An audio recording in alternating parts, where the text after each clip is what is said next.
Hey, it's E with Reality, and welcome to my channel. We will talk all things reality TV and hot topics. But before we get started, let's make sure we are subscribing to the channel and liking the video. So, what we're going to talk about today is a little bit of those Georgia peaches, The Real Housewives of Atlanta, Season 17, Episode 12. Ooh, honey, sometimes you just got to take a deep breath when you dealing with these housewives because it just be a lot going on with the housewives. And sometimes you just gotta take a deep breath before you get into it. So the episode picks up where we have Cynthia arriving to Angela's house. Um, Again, I don't know how the scene was set up, but maybe they made them some plates and got right into the shamia of it all.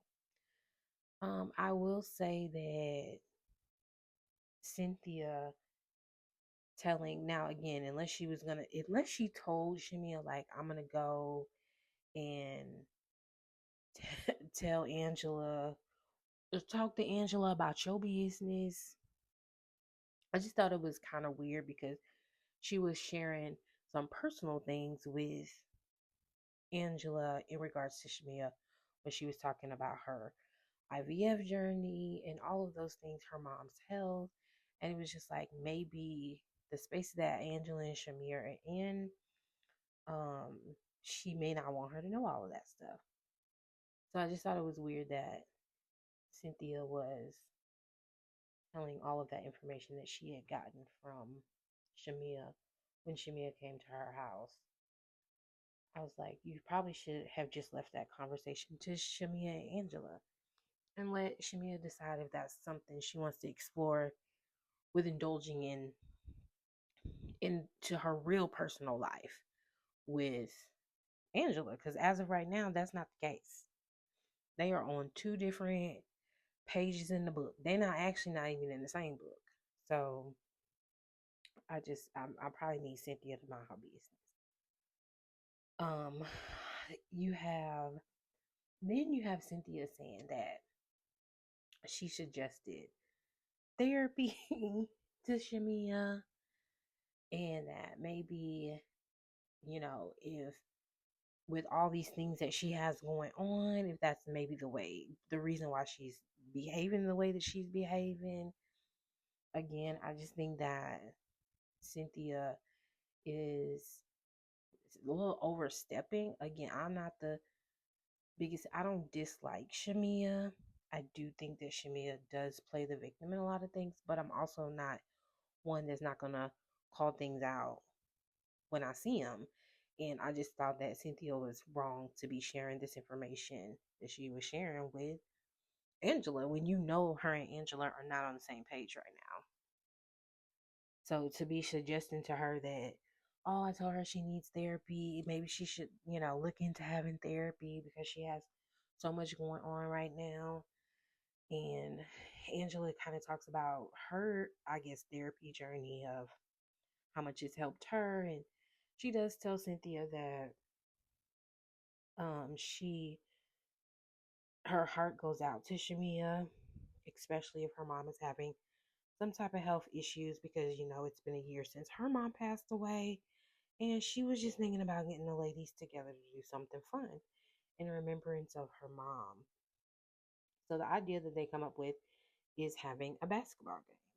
It's kind of a play off of what Cynthia has did in the past with the Bailey Bowl. So they come with this idea. I think it's kind of a cute idea uh, for them to do that, come together, support. Um, Again, support because again, it's not like the ladies haven't already. All the ladies, as we saw in the previous episode, has already been supporting Angela with this remembrance of her mom since it's been a year since she passed away. So they have been already showing support to her. So I think that it's nice for them to put something together for them to uh, show up and support again.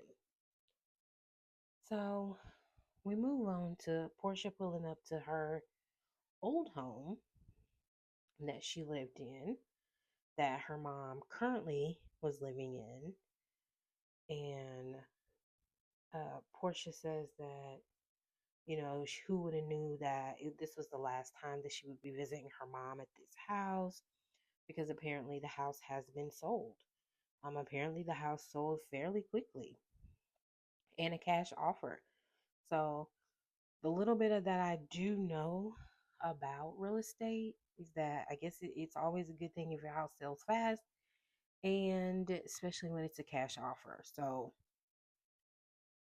Portia was happy about that. So basically, Portia is just saying that she sold the house to make $1 million. So I guess she sold the house for $2 million, but then the profit of it was going to be $1 million. She was going to take out some equity from some house. I'm assuming the house that she currently is in, because I don't know how you take equity out. Again, I'm not really sure about all that stuff, but the other house is $7 million, and so she said she make a smart business move. I just said I hope all that pays off, because it sounds like a lot. I mean, it sounds like a lot. I just think that I would want to be able to live somewhere comfortably. I understand that you may love your house because it is definitely a beautiful home. But I just would want to be somewhere where I could, no matter if I have somebody, if I'm with somebody, I'm not with somebody, I can afford where I live. And if you wanted to at least upgrade from the house that you had previously, that's understandable. You want something a little bit more modern, I would understand that. But I don't understand wanting to stay in a house that costs as much as that house does, especially when you're trying to do it on your own, because we know that even though Simon was ordered to make payments, we know he's not going to do that. And he not even in the country no more. So, I don't know. I will be trying to find me somewhere to live, sell that house, and be done with it. But so Portia goes on to tell her mom about Dennis coming up. Dennis showing up to the house with this ring. And Portia's just letting her know that she was triggered by the whole thing. She says that, so what I'm gathering is that Dennis wants Portia. Does Dennis want Portia back? Dennis want Portia back? I don't know. Dennis want Portia back. And so that's why he said he brought the ring, because he said he wasn't waiting no more. And Portia said that right now she can't choose nobody. She can't choose him. She can't choose her. I think she means Sway. She can't choose her right now, I'm assuming. She can't choose the other man. She can't choose nobody right now. She said she can choose, she's choosing her right now. Portia said, honey, she don't mind going on a date. When she get home, get dropped off at her door. Come home, take her wig off, scratch her braids, get in her bed, fart. I said, I know that's right. Cause baby, to be able to not have to deal with no man when you get home, especially if it ain't a good one, then it's just like, ooh, I went out, I had a little fun. Now I get to go home, I get to do me. I don't got to worry about all the rest of the stuff that comes on that you have to deal with when you living with your partner or whatever. So I could understand her on that part, because I'm kind of like the same way. It's like, yep, let's go out, let's have fun. But when I'm at home in my space, I just like being at home in my space where I'm not being disturbed by no foolishness or anything of that matter.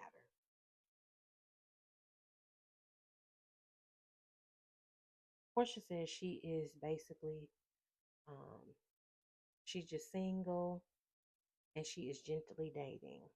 I said, okay, gentle dating. I see you out here gently dating. So I don't know. I mean, I feel like to me, when I think about gently dating, I think about maybe be like, oh, you're going on a date every so often. When I don't think of gently dating of you dating multiple people at a time. I don't think that's gentle. But hey, that's just me. Portia gonna do what she do. So that's just me. We got Kelly. Kelly is meeting up with this financial advisor. Oh, this scene right here. I just was sitting here scratching my head because before I can even get to these numbers, it just took me back to them teeth. That was $70,000. Before I can even get into the numbers, I'm trying to figure out she got to have some more money stashed somewhere because the numbers ain't numbering. So we start off with he said, "Okay, honey, we finna break this down. How much your business make?" She said $75,000. I said $75,000. How is you run? Wait a minute, hold on. How are you running a business and a household off of $75,000? All the things that have to go into running the business. You got employees you got to pay. You got expenses. You got inventory. You got rent. This all just the business. We ain't even got to the personal. So I was scratching my head on that. And again, I don't know if her business made more at one time. Maybe it did, and it's gone down. Maybe that's why she's maybe experiencing some of these financial issues. But again, I do know she's going through a divorce, so I don't know if that also has an effect on it. But um, yeah, that's a lot. So once we get to that, he asked about the new. So my thing is that if the current one is only making 75, I don't even think I would have been trying to open up a second. I don't even think I would have been trying to open up a second because the numbers don't look right for you to be taken to opening up a second one. But she did. And as we all know, she had to end up closing it very short after because she said it was only making 15,000. I said, okay. He asked her about her car note. She said she paid $2,000 a month for her Range Rover. I said, $2,000.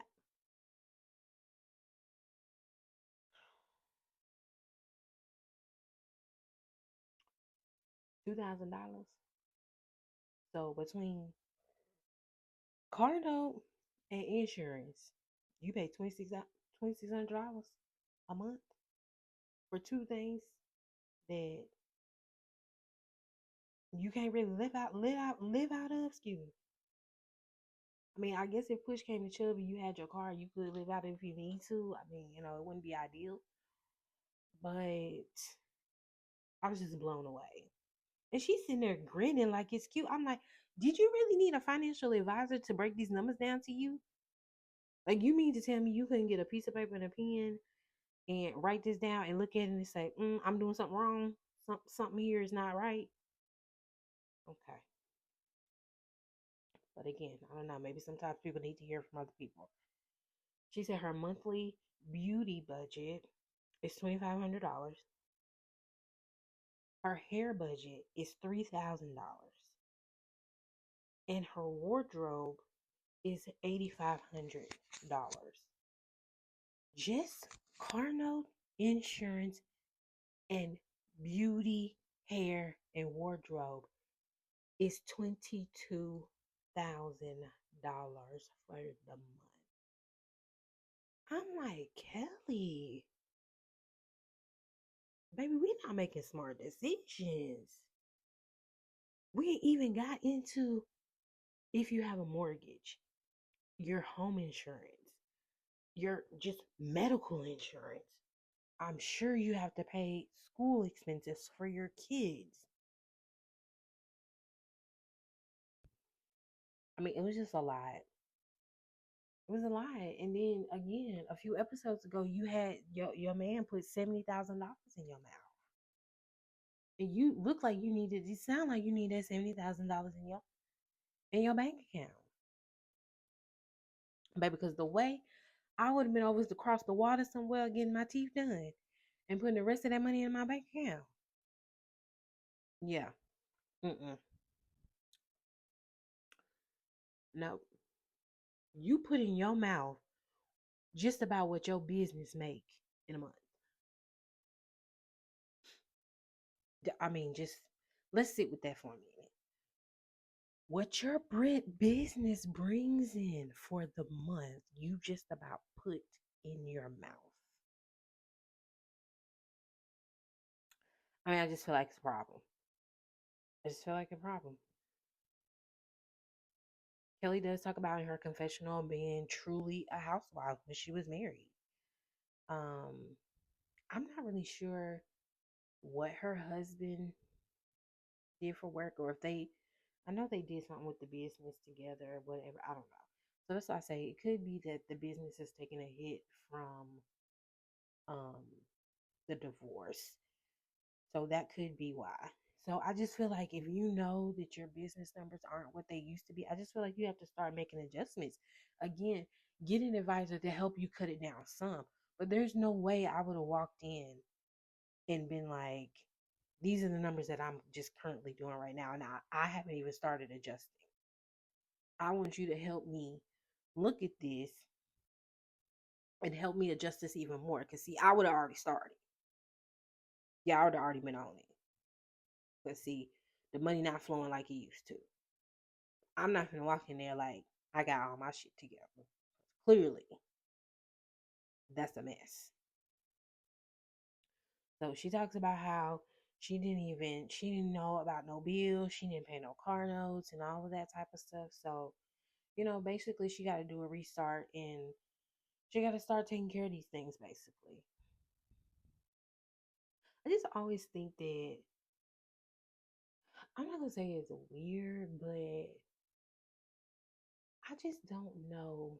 I think if I was ever in a situation where my husband took care of everything and I didn't have to work unless I wanted to, I was just a stay at home mom and literally just a stay at home mom, I think I would still want to know what's going on. I would never want to be in a position to where I'm literally starting from the bottom after we're no longer together. I would need to know what's going on. I would need to know, I just would need to know everything. And I don't care if he would be like, oh, I got it. Okay, yeah, we got it. Yeah, we got it. Hmm. Yep. Yep. I got the passwords too. Let me log in too. Because if not, this is how these women get in these situations where y'all just not aware of stuff that's happening because you have just allowed your husbands to do everything.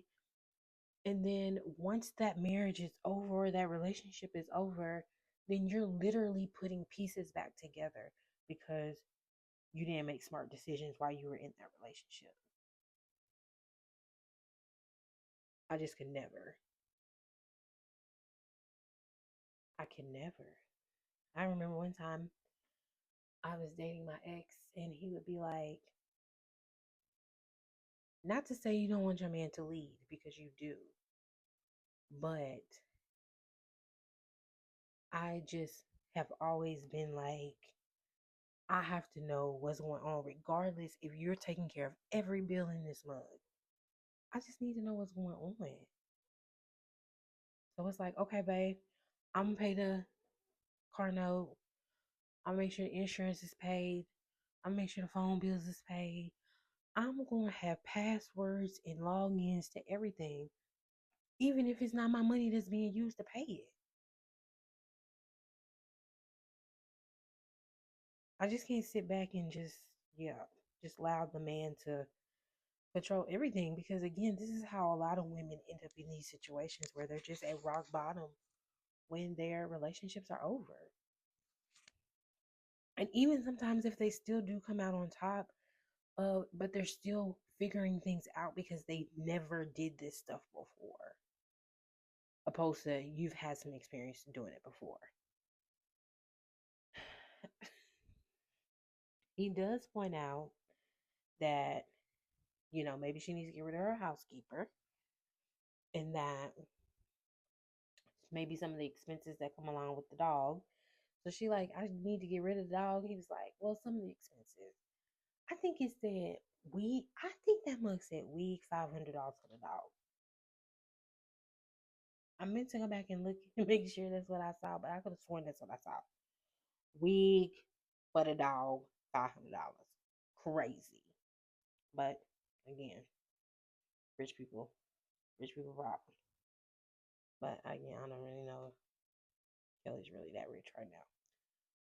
But K Michelle is meeting with her doctor in regard to her procedure that she had from her BBL. Um, I'm kind of shocked to hear her telling the doctor that she wants to have another procedure, because I'm like, if you have gone through all of that to have that stuff removed that you have put in your body, and again, you'll never completely have it all the way out your body, but um sorry, I just lost my train of thought. But you won't ever really have it out of your body, but to still want to do another procedure. Now, this particular procedure, I guess he was talking about, is that you take fat. I don't even know. It sounded like he was saying like fat. He sounded like he said fat off the shelf. That what it sounded like to me. I say, damn, you can go to the shelf and get some fat off it and put it on your body. That would sound like to me.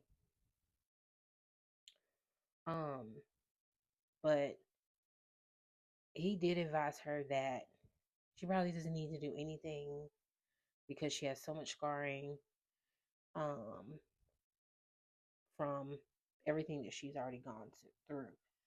But I don't know. I guess the safest thing is the fat on the shelf, the fat off the shelf. I'm just wondering whose fat it is, because she don't got no fat. So I'm like, well, where would they be pulling the fat from?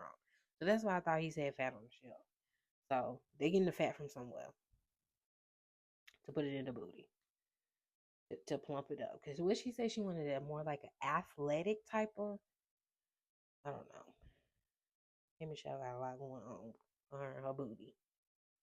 We move on to Angela and her daughter. This Angela and her daughter situation, it just, again, like I said in my last video, I just feel like that definitely the daughter needs to be the one to tell, but I do think it needs to be on her terms. Now, it's not like they're little bitty babies. So I feel like we can sit down and have this conversation, but again, her daughter has to be in a space to where she feels like she wants to tell them, and maybe she's just not there yet. And Angela should respect that. But they're meeting with the therapist, and they talk about the dynamics of the daughter being married and letting her younger siblings know that she is married to her friend. I guess again because the siblings think that that's just their sister's best friend, but all in reality, that is her wife.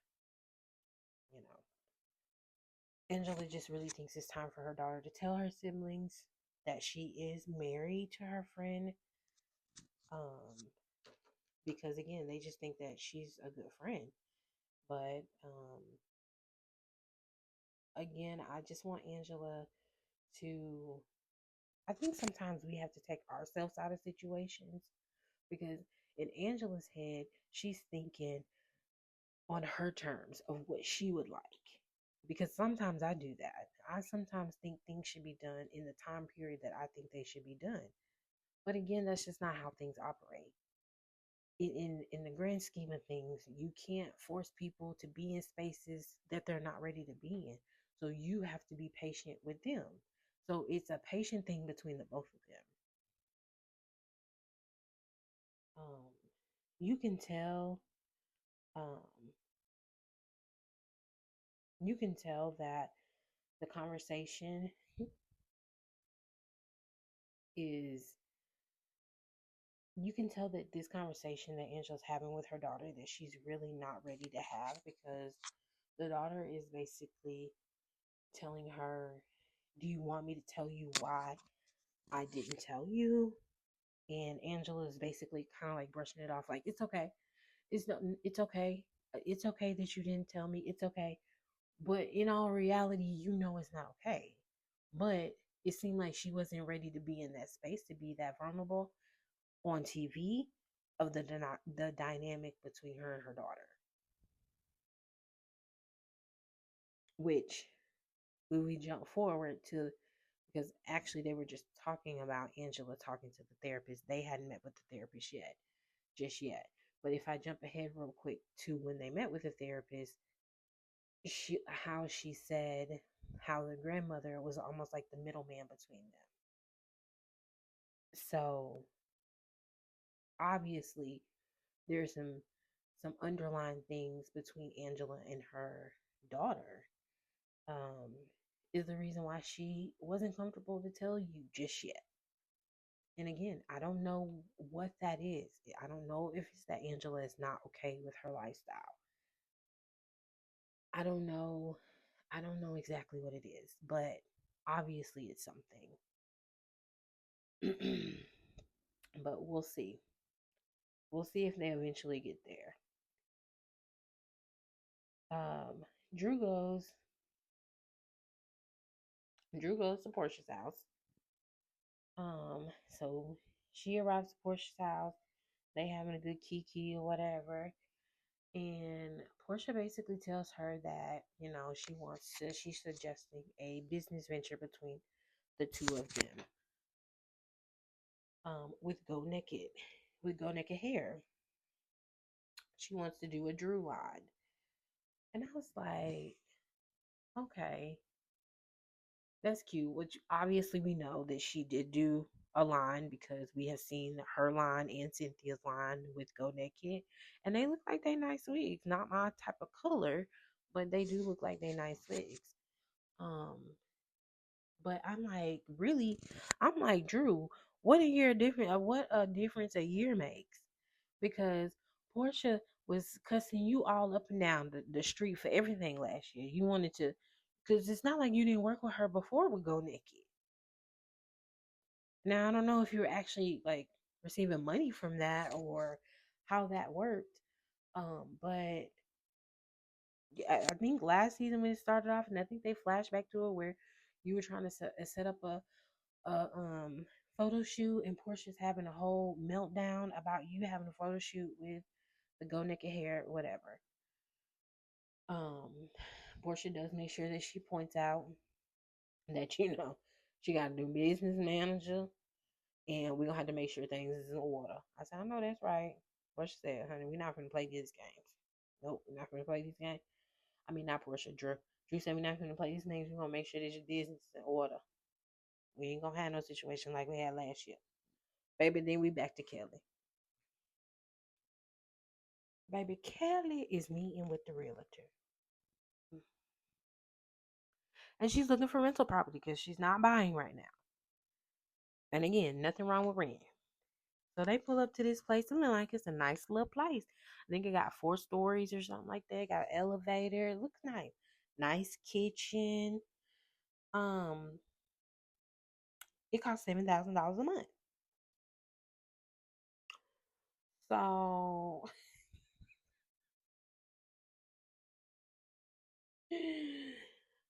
so Kelly said she on a budget. And her budget is only $4,000. Her budget is only $4,000 a month. I said, now Kelly, did you tell her that before y'all got there? Because why the hell you got me bringing you over to a property that costs $7,000 a month that you can only afford for? Baby, we need let's not waste time. Let's go to the places we need to go. Why is we here? Why is we here? I said, Kelly. So her and the realtor are talking. The realtor tells her, so next year you want to try to buy. So Kelly says that's the plan. So the realtor lets her know, well, honey, if that's the plan, we probably need to be under the budget. So I said, well, damn.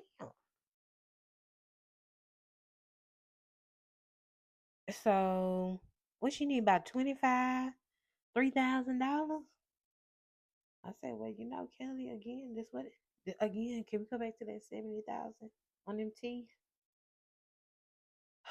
I just don't think I'm ever going to be able to move over the $70,000 for the teeth. And you got all these financial problems. I just don't think I am. So good luck with Kelly finding her somewhere to live. You probably just gonna have to move into a regular apartment and call it a day. So I don't know. We'll see. So now we are back with the daughter, with Angela and her daughter, and they are having a Zoom meeting with the therapist. Um, Angela's daughter talks about how it's already hard telling her mom.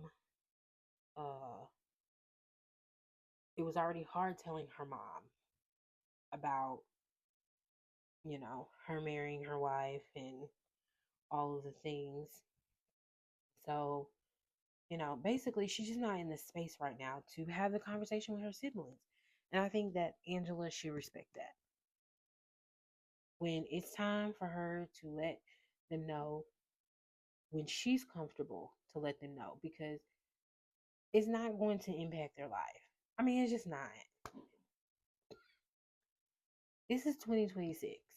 Girl, this is not 1950. It's not 1950. It's 2026. It's just not. So I'm sure, yeah, it's just not. They do talk about the passing of Angela's mom, her grandmother, and how she was a peacemaker between the two of them. After, like I said before, which the way they communicate is probably sometimes at each other and they're not really listening. And I can so understand that because it's been like 8 years now that my grandmother passed away, and which is my mom's mom. And we almost had the same dynamic because my grandmother was like the peacemaker, the go between us at times. Where I'm really mad about something, I can call her, talk to her, vent to her. She gives me advice, and then she would pick up the baton and talk to my mom. And then we would be able to come back together, or vice versa. So I definitely understand that dynamic between the three of them because that's also what I had in my life. Again, fast forward 8 years, me and my mom have come a billion million miles forward since we no longer have that piece of the pie. So we have started to communicate better. Now again, do we sometimes fall back and the communication is not as clear or clearly understood? Yes, absolutely. But because we no longer could rely on my grandmother to be that peacemaker between us, it took both of us understanding what needed to happen to move forward. So again, I talk to my mama 50 times a day. But sometimes you would think I don't talk to her at all, the way she be complaining. But I talk to her 50 times a day. And she know all my business, unfortunately. Um, so we move on to the event. The ladies are arriving for the basketball game. We got Cynthia and Angela. So they name all the teams. I ain't going through the names of the teams, but they put the names all on the team. Baby, when I tell you, I think I laughed for 15 minutes straight because when the whistle blew and then Angela was on the floor,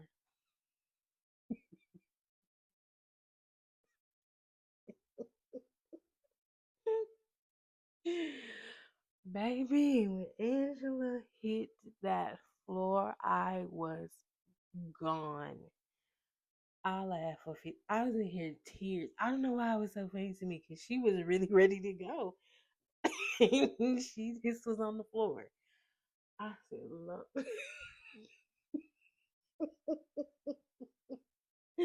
Really, that would have been me probably. You know, I like to watch basketball. I like to watch football. But you talking about getting out there trying to dribble a ball and things. First of all, I ain't gonna be dribbling nothing because I'm gonna be scared. I'm breaking down. So no, thank you. But baby, when she hit that floor, I hollered. Oh, that was so funny to me. It also, oh, and the reason I probably laughed so hard too is it took me back to when Shamia said she be tripping over her feet. Cause I was like, how did she fall?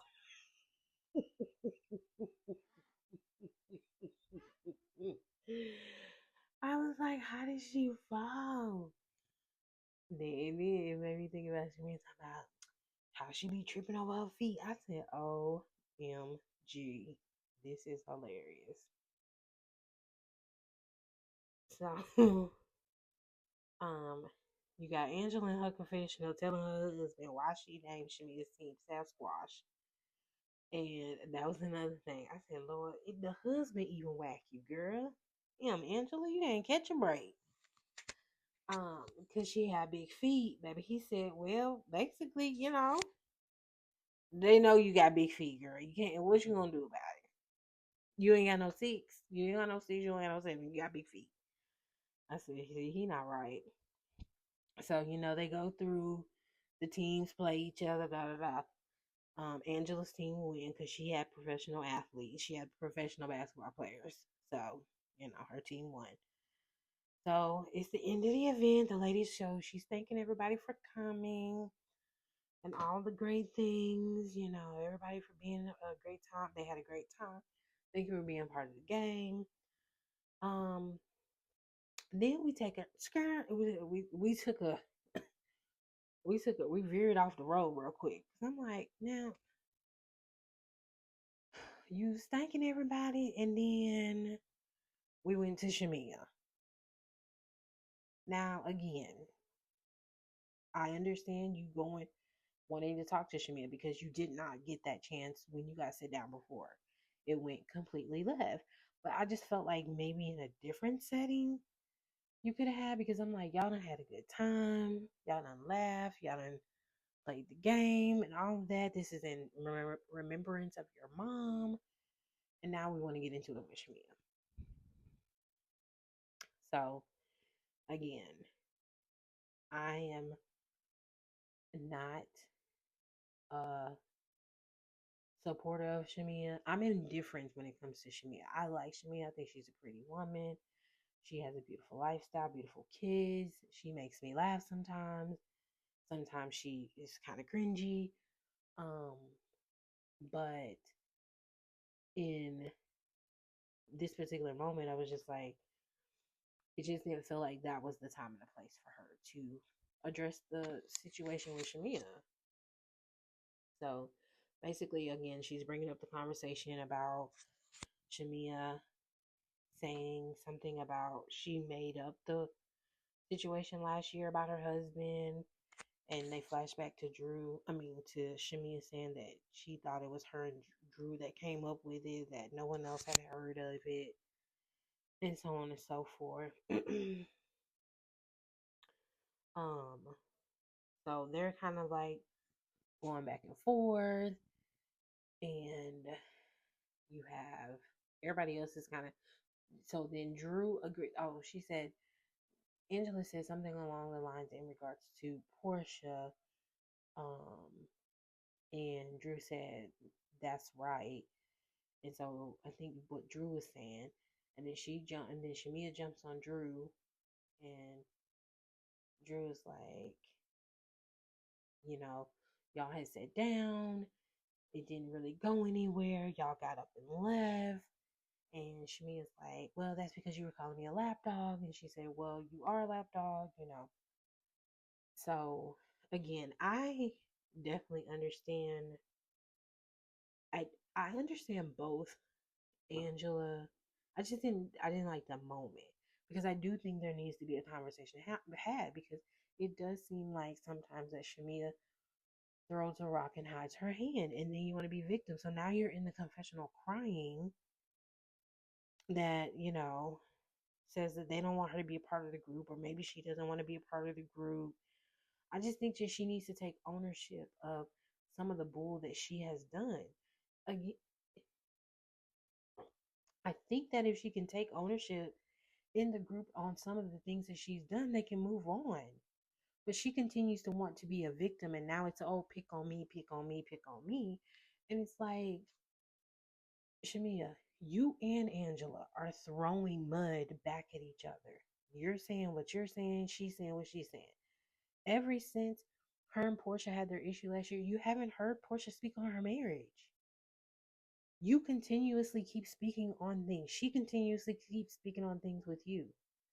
Instead of y'all being able to sit down, have a conversation, apologize, and move forward. Just like with Drew. Drew is only just saying, like, hey, this is, you got mad at me because I was into it with Portia. Now me and Portia are cool, and me and you, we still can't get on the same page. And I'm sorry, but Shamil was being K Michelle's lapdog at the table. It did seem like that. Because you're talking about, well, you did bring up black, and we ain't nobody seen her bring up black but one time. That man was on that phone on the first demo. That man went out to eat with her, and then she brought that man one more time when they was on the bus, on the whatever, the spreader. So you were caping for what this supposedly issue is that K Michelle has with Drew in that moment. So I don't think Drew is wrong for calling you a lapdog, because now it's almost like you're kissing up to K Michelle's ass talking about, oh, well, you did bring up your dude with her name. What? No, no one has seen that. So again, unless it's in scenes where they ain't put it on the TV, we ain't seen it. So it's not. We can't even judge off of that because we haven't seen it. So it is what it is. But again, I do think that that particular moment wasn't the best moment for Angela to address it. They can ready to go out of town, so we pick up the next episode, and they're gonna be in Scotland. So we're gonna see how it goes, because I think this is when it gets real crazy, and the mama stuff starts coming to light, and all of that. So we're gonna see how it goes. But thank you for listening. Have a great night.